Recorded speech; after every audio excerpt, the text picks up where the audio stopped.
Hola, en este video vamos a hablar del recurso de apelación. Primero, para comenzar, ¿qué es el recurso de apelación? El recurso de apelación es el medio que franquea la ley a la parte agraviada por una resolución judicial para que el juez superior del que la dictó la prive total o parcialmente de eficacia jurídica y la sustituya por otra. Entonces, el recurso de apelación tiene por objeto obtener del Tribunal Superior respectivo que enmiende, con arreglo de derecho, la resolución del inferior. ¿Qué resoluciones son susceptibles de apelación? Son apelables todas las sentencias definitivas y interlocutorias de primera instancia, salvo en los casos que la ley deniegue expresamente este recurso.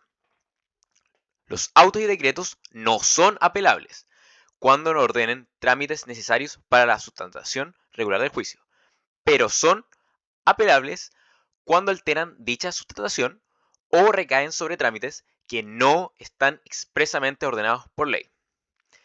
Esta apelación solo podrá interponerse con el carácter de subsidiaria de la solicitud de reposición y para el caso que ésta no sea acogida.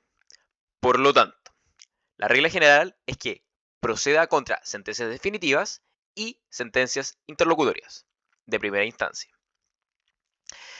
Por excepción, procede contra autos y decretos cuando alteren la sustentación regular del juicio o recaen sobre trámites que no están expresamente ordenados por ley. Respecto al plazo de interposición del recurso de apelación, la apelación deberá interponerse en el plazo fatal de 5 días contado de la notificación de la parte que entable el recurso. Deberá contener los fundamentos de hecho y de derecho en que se apoya y las peticiones concretas que se formulen. Este plazo se aumenta a 10 días tratándose de sentencias definitivas. En aquellos casos que la apelación se interponga con el carácter de subsidiaria de la solicitud de reposición, no será necesario fundamentarla ni formular peticiones concretas, siempre que el recurso de reposición cumpla con ambas exigencias. En los procedimientos o actuaciones para las cuales la ley establezca la oralidad, se podrá apelar de forma verbal, siempre que someramente señalen los fundamentos de hecho y derecho.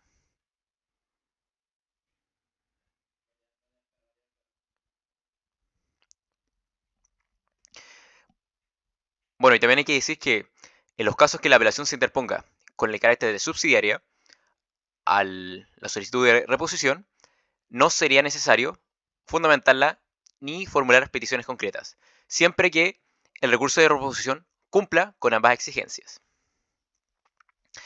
Por lo tanto, en resumen, la regla general del plazo es de 5 días, pero si es una sentencia definitiva, el plazo es de 10 días. Y el caso especial, cuando la apelación se interpone en el carácter subsidiario, conjuntamente con el recurso de reposición, se conceden 3 días para apelar. El recurso de apelación deberá contener, como requisitos, los fundamentos de hecho y derecho que se apoya y las peticiones concretas que se formulen. ¿Cuáles son los efectos de la apelación? La apelación tiene dos efectos. El efecto devolutivo es aquel en virtud del cual se otorga competencia al Tribunal Superior Jerárquico para conocer y fallar el recurso de apelación. Este efecto es esencial, ya que todo recurso de apelación lo contempla. Y el efecto suspensivo es aquel en virtud del cual se suspende la competencia del Tribunal Inferior para seguir conociendo de la causa. Por lo tanto, el efecto suspensivo hace que se suspende la competencia del Tribunal Inferior. O sea, queda paralizado ahí el procedimiento. La regla general es que la apelación se conceda en ambos efectos. ¿Cuándo se concede solo con efecto devolutivo la apelación? Bueno, se concederá apelación solo en efecto devolutivo, primero, de las resoluciones dictadas contra el demandado en los juicios ejecutivos y sumarios. Segundo, de los autos, decretos y sentencias interlocutorias. Tercero, de las resoluciones pronunciadas en el incidente sobre ejecución de una sentencia firme, definitiva o interlocutoria. 4. De las resoluciones que ordenan alzar medidas precautorias. Y quinto, de todas las demás resoluciones que por disposición de la ley solo admitan apelación en efecto devolutivo. Fuera de estos casos determinados, la apelación deberá otorgarse en ambos efectos. Aquí volvemos a decir que la regla general es que se conceda en ambos efectos, tanto devolutivo y suspensivo, exceptuando estos casos en que se concedería solo con efecto devolutivo. Bueno, ¿qué sucede si está conociendo el tribunal superior? Ahí vemos el efecto devolutivo, pero se concedió sin efecto suspensivo. Por lo tanto, el procedimiento sigue conociendo el tribunal inferior.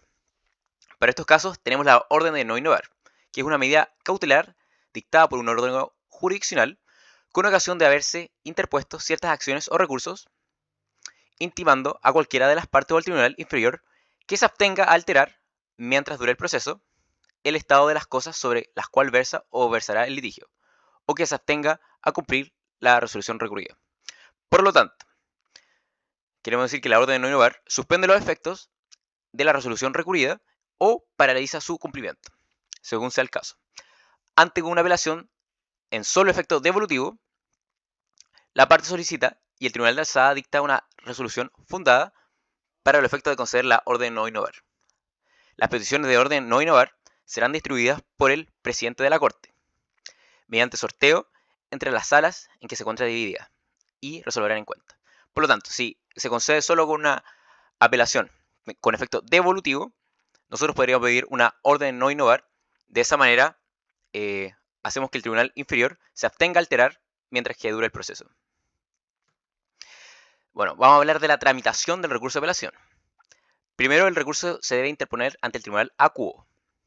El tribunal acuo tendrá que realizar un examen meramente formal, sin entrar a analizar el fondo de lo planteado, y procederá a dictar una resolución, ya que conociendo el recurso, bien o declarando inadmisible. Por lo tanto, deberá dictar una resolución diciendo concedo el recurso o lo declaro inadmisible. ¿Y qué debe examinar el tribunal acuo? 4 cosas. Primero, si la resolución contra la cual se recurre es o no susceptible de apelación. Segundo, si la apelación se interpuso dentro del plazo legal. Tercero, si el escrito tiene o no los fundamentos de hecho y derecho que exige el legislador. Y cuarto, si el escrito tiene o no peticiones concretas. Si es aceptada la apelación, el tribunal remitirá electrónicamente al tribunal de alzada copia fiel de la resolución apelada, del recurso y todos los demás antecedentes que fueran pertinentes para un acabado pronunciamiento de este. Elevado un proceso en apelación, el Tribunal Superior examinará en cuenta si el recurso es admisible y si ha sido interpuesto dentro del término legal. Quien realiza este examen es la sala tramitadora, la cual controla con la sola cuenta del relator los mismos aspectos formales controlados por el Tribunal acuo. Por lo tanto, queremos decir que habíamos dicho que el Tribunal acuo hace un examen meramente formal, ya habíamos dicho esas 4 cosas que examina, y esas mismas cosas también son examinadas de nuevo por el Tribunal aquiem, es decir, el Tribunal Superior. También ahí hace un examen de admisibilidad. Si la apelación se ha interpuesto fuera de plazo, o respecto de resolución inapelable, o no es fundada, o no contiene peticiones concretas, el tribunal correspondiente deberá declararla inadmisible de oficio. La resolución que declara inadmisible el recurso de apelación es susceptible del recurso de reposición dentro del tercer día. Esto es especial, ya que esta reposición procede contra una sentencia interlocutoria y el plazo es de 3 días. ¿Qué sucede si se declara inadmisible una apelación que era legalmente procedente? Aquí entra el verdadero recurso de hecho o recurso de hecho previamente tal. Tiene lugar cuando el tribunal inferior deniega un recurso de apelación que era legalmente procedente. Si el tribunal inferior deniega un recurso de apelación que ha debido concederse, la parte agraviada podrá concurrir al superior respectivo dentro del plazo de 5 días contados desde la notificación de la negativa para que declare admisible dicho recurso. Entonces hay una interposición, el tribunal superior pedirá al inferior informe sobre el asunto en que haya requerido la negativa y con el mérito de lo informado resolverá si es o no admisible el recurso. Y en la actitud del tribunal superior, una vez llegado el informe del juez inferior al tribunal superior, con el mérito de lo informado y lo firmado por el recurrente, resolverá si es o no admisible el recurso de hecho, y por tanto, si es procedente o no el recurso de apelación. ¿Qué sucede si se otorga una apelación improcedente o concedido solo en el efecto devolutivo, debiendo haberlo concedido en ambos efectos?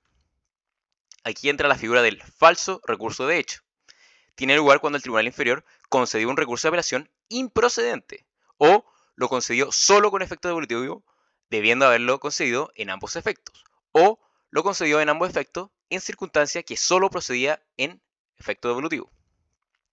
Si el tribunal inferior otorga la apelación en efecto devolutivo, debiendo concederla también en el suspensivo, la parte agraviada, dentro del plazo de 5 días contados desde la fecha de certificación que se refiere al artículo 200, podrá pedir al superior que desde luego declare admitida la apelación en ambos efectos, sin perjuicio de que pueda solicitarse igual declaración por vía de reposición del tribunal que concedió el recurso.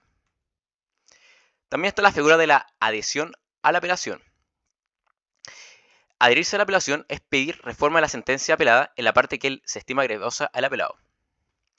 ¿Y cuál es el requisito de esta figura, adhesión a la apelación? Que la sentencia de primera instancia causa agravios o perjuicios al apelado, que una de las partes haya interpuesto una apelación y que ésta se encuentre pendiente y que existe una voluntad clara de adherirse.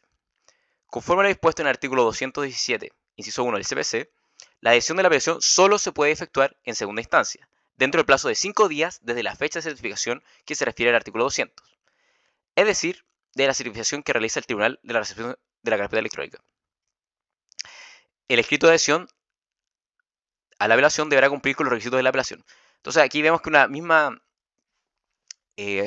resolución es gravosa para ambas partes. Y una apela, entonces la otra también quiere apelar, entonces se hace esta figura de la adhesión a la apelación. Ahora vamos a hablar de la segunda instancia.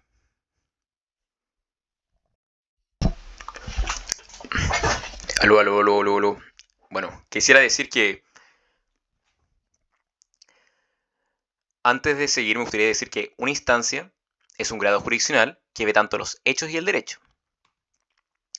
Primero habíamos dicho que se certifica el ingreso a la carpeta, y esto es muy importante, ya que aquí comienza el plazo para, primero, adherirse a la apelación, segundo, para pedir alegatos, y tercero, para interponer el falso recurso de hecho. También habíamos dicho que aquí hay un control de admisibilidad del tribunal ad quiem, que revisa 4 requisitos, que son los mismos que revisa el tribunal acuo, que revisa si la resolución es apelable, si se fue dentro del plazo legal, si tiene fundamentos de hecho y derecho, y si contiene peticiones concretas. Y si se declara admisible, se notifica el desacuenta o el auto en relación, dependiendo si se ve en cuenta o prevista la causa. Esto es muy importante, ya que se notifica personalmente esta resolución, ya que es la primera resolución en segunda instancia. Quiero recordar que siempre las primeras resoluciones se notifica personalmente, y esta sería la primera resolución en segunda instancia. Las Cortes de Apelaciones conocen los asuntos en previa vista de la causa o en cuenta. El que una Corte conozca en un asunto en cuenta significa que ella toma conocimiento del recurso con la sola exposición que efectúe el relator, sin que exista fijación de la causa en tabla y alegato de los abogados. La resolución previa vista de la causa significa que procederá a fallarlos luego que se cumplan ciertos actos que en su conjunto reciben la denominación de vista de la causa, como la relación que debe hacer el relator y los alegatos que pueden hacer los abogados. La apelación de toda resolución que no sea sentencia definitiva se verá en cuenta, a menos que cualquiera de las partes dentro de los 5 días contados de la certificación a que se refiere el artículo 100 solicita alegatos. Por lo tanto, la sentencia definitiva se verá previa vista de la causa, y toda resolución que no sea sentencia definitiva se verá en cuenta, a menos que se solicite alegatos en el plazo de 5 días contado de la certificación que se refiere al artículo 200. Vencido este plazo, el Tribunal de Alzada ordenará traer los autos en relación si se hubiera solicitado oportunamente alegatos. De lo contrario, el presidente de la Corte ordenará dar cuenta y procederá a distribuir mediante el sorteo la causa entre las distintas salas que funciona el tribunal. Por lo tanto, como habíamos visto anteriormente, la Corte puede conocer en cuenta o previa vista de la causa. ¿Y qué depende si conoce de una forma u otra? El tipo de resolución. Ahora hay que decir que, como he dicho anteriormente, si se conoce en cuenta, la Corte falla con la relación que hace el relator. ¿Y qué quiero decir con esto? Que simplemente el relator hace como un resumen del caso, la Corte lo oye y con eso después fallan. En cambio, previa vista la causa, contiene unos trámites mucho más complejos, pues está compuesto de varios actos, y esto lo vamos a ver ahora. Todo comienza con el decreto de auto en relación, que nos indica que estamos en presencia de la vista de la causa. Antes de su dictación, la causa pasa por un examen de admisibilidad en la sala tramitadora de la respectiva corte, dictándose una resolución que sí lo prueba. Esto lo habíamos visto anteriormente, que se examinaban 4 requisitos. Bueno, ya dictado el decreto de autorrelación, este se notifica personalmente, si esta es la primera resolución. Y si no es la primera resolución, se debe notificar por estado diario. Después está la fijación de la causa en tabla. Es la inclusión material de la causa en un listado elaborado semanalmente por el presidente de la Corte. Después viene el anuncio, la colocación del número correspondiente a la causa que se está viendo en un lugar visible, inclusive aplaudiendo para llamar la atención de las partes. Después viene la relación. Una vez anunciada la causa, debe procederse a su relación donde el relator dará cuenta al tribunal. Y finalmente los alegatos, que son las defensas orales que pueden hacer los abogados habilitados para el ejercicio de la profesión ante los tribunales superiores de justicia. Normalmente duran 30 minutos y alega primero el recurrente. La relación y los alegatos son la vista de la causa propiamente tal. Y los trámites anteriores son las formalidades previas a la vista de la causa. Me gustaría detener un poco respecto a la tabla. Se deben colocar en la tabla las causas que estén en estado de relación, según el orden de conclusión de su tramitación, no según el orden de ingreso de la Corte de Apelaciones. Esto es, desde la fecha del decreto auto en relación.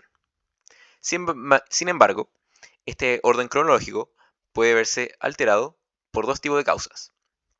Las causas preferentes se deben conocer y fallar con anterioridad a los asuntos que estén en estado de relación, no obstante de ser cronológicamente posteriores, ingresen inmediatamente a la tabla. Ejemplo de esto serían los juicios sumarios y ejecutivos. Y las causas agregadas extraordinariamente. Son agregadas a la tabla el día hábil siguiente desde que están en estado en relación, o en el mismo día en casos urgentes. Ejemplo de esto serían las apelaciones relativas a la prisión preventiva de los imputados u otras medidas cautelares personales en su contra, los recursos de amparo y lo demás que le determinan las leyes. Aquí solo dimos unos ejemplos de causas preferentes, porque son mucho más, y también algunos ejemplos de causas agregadas extraordinariamente, que también son mucho más. Pero aquí simplemente les quiero ejemplificar. La tabla es confeccionada por el presidente de la Corte de Apelaciones. En el último día hábil de cada semana, una tabla de los asuntos que verá el tribunal en la semana siguiente. Cada uno de los días de la semana siguiente, que se encuentra en estado de relación. Importante, si se omite fijar la causa en tabla, sería procedente un recurso de casación en la forma, ya que es un trámite esencial en la segunda instancia. Por lo tanto, si se omite esta formalidad, nosotros podríamos interponer un recurso de casación en la forma. El artículo 165 del CPC contiene las causales de suspensión de la vista de la causa. Este artículo nombra varias, por decir algunas, por ejemplo, la muerte del abogado, la falta de miembros del tribunal, o solicitar la suspensión o de mutuo acuerdo de las partes por un máximo de 2 veces, y la de mutuo acuerdo procedería por una vez para pedir la suspensión de la vista de la causa. La vista de la causa se iniciará con la relación que la efectúa en presencia del abogado de las partes, que ya se hubieran anunciado para alegar. Alegará primero el abogado apelante y enseguida el apelado. Si son varios apelantes, hablarán los abogados en el orden que se hayan interpuesto las apelaciones.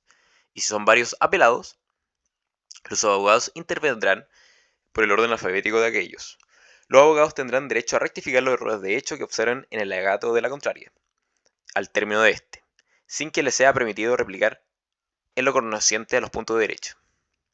La duración de los alegatos de cada abogado se limitará a media hora. Se prohíbe presentar en la vista de la causa defensas escritas. Se prohíbe igualmente leer en dicho acto tales defensas. Terminados los alegatos, la causa queda en estado de fallo y el tribunal se puede pronunciar de inmediato o bien quedar en acuerdo. Y quedará en este último estado, es decir, en acuerdo, sea porque la causa requiere mayor estudio, sea porque el tribunal puede haber ordenado una medida para mejor resolver, o sea porque el tribunal, a petición de parte, puede haber decretado algún informe en derecho. El fallo en segunda instancia puede ser confirmatorio, revocatorio o modificatorio del de primera instancia, y sus requisitos formales están señalados en el artículo 170 del CPC. El tribunal deberá pronunciarse dentro del plazo de 30 días, contados desde que termine la vista de la causa. Ahora vamos a hablar de la prueba en la segunda instancia. En segunda instancia no se admite prueba alguna, pero las excepciones a esta regla son: primero, las excepciones anómalas.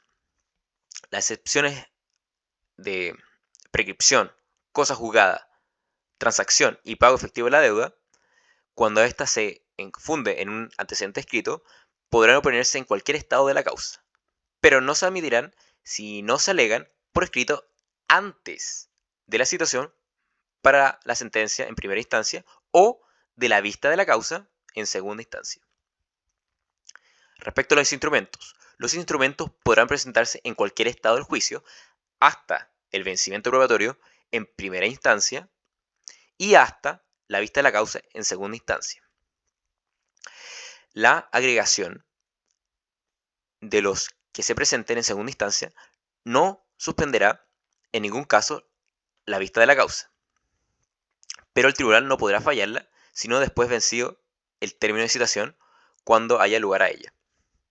Respecto a la confesión judicial, esta diligencia se podrá solicitar en cualquier estado del juicio, sin suspender por ella el procedimiento hasta el vencimiento del término probatorio en primera instancia y antes de la vista de la causa en segunda instancia.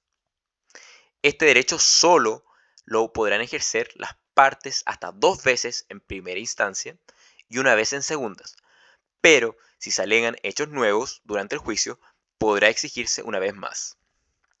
Respecto a las medidas de mejor resolver, el tribunal podrá, como medida de mejor resolver, disponer la recepción de la prueba testimonial sobre los hechos que no figuren en la prueba rendida de los autos, siempre que la testimonial no se haya podido rendir en primera instancia, y tales hechos sean considerados por el tribunal como estrictamente necesarios para la acertada resolución del juicio. Este caso, el tribunal deberá señalar determinadamente los hechos sobre que deba recaer y abrir un término probatorio especial por el número de días que fije prudencialmente, y este no podrá exceder de 8 días. La lista de testigos deberá presentarse dentro del segundo día de notificada por el Estado la resolución respectiva. Respecto a las excepciones dilatorias, el artículo 305, inciso 3 del CPC, a propósito de las excepciones dilatorias, señala que las excepciones de primera, la incompetencia del tribunal ante quien se haya presentado la demanda, y la tercera, la litispendencia del artículo 303 del CPC, podrán oponerse en segunda instancia en forma de incidente. Ahora vamos a hablar de los incidentes en segunda instancia. Las resoluciones que recaigan en los incidentes que se promuevan en segunda instancia se dictarán solo por el tribunal de alzada y no serán apelables. Las cuestiones accesorias que se susciten en el curso de la apelación se fallarán de plano por el tribunal o se tramitarán como incidentes. En este último caso, podrán también el tribunal fallarlas en cuenta u ordenar que se traigan en relación los autos para resolver. Respecto a las notificaciones en segunda instancia, la notificación de las resoluciones que se dicten por el tribunal de alzada se practicarán por medio del estado diario, con la excepción de la primera, que debe ser personal. Y respecto de la sentencia definitiva, esta se debe notificar por estado diario. Notificar la sentencia definitiva por estado diario, se debe remitir el expediente al tribunal de primera instancia para que éste decrete el cúmplase, es decir, para la ejecución o cumplimiento de lo resuelto, con lo cual habrá terminado el aspecto declarativo de la controversia y se pasará a la etapa ejecutiva. No obstante, si el fallo de segunda instancia es impugnado por la vía de casación, el expediente no debe remitirse al tribunal de origen y los resultados finales del juicio solo se vendrán a conocer una vez resuelto este recurso. Y por último me gustaría hablar del caso de la apelación en el juicio sumario, ya que la apelación es mucho más amplia en el caso del juicio sumario. El artículo 208 del CPC dice: podrá el tribunal de alzada fallar las cuestiones ventiladas en primera instancia y sobre las cuales no se haya pronunciado la sentencia apelada por ser incompatibles con lo resuelto en ella, sin que se requiera nuevo pronunciamiento del tribunal inferior. Y otra cosa a destacar es el artículo 691 del CPC, que dice: la sentencia definitiva y la resolución que dé lugar al procedimiento sumario en el caso del inciso 2 del artículo 681, esto quiere decir la resolución que accede a la sustitución del procedimiento ordinario a sumario, serán apelables en ambos efectos, salvo que, concedida la apelación de esta forma, hayan de eludirse sus resultados. Las demás resoluciones, incluida la que acceda provisionalmente a la demanda, solo serán apelables en efecto devolutivo. La tramitación del recurso se ajustará en todo caso a las reglas establecidas para los incidentes. Hay que recordar que el artículo 194 del CPC, que habíamos dicho anteriormente, que dice cuándo se otorga una apelación en solo efecto devolutivo, en su numeral 1 señalaba que de las resoluciones dictadas contra el demandado y los juicios ejecutivos y sumarios. Aquí vemos que el artículo 691 del CPC haría una excepción a esta regla, ya que este artículo primaría sobre el otro. Espero que les haya gustado este video, suscríbanse, comenten, dejen un like, muchas gracias.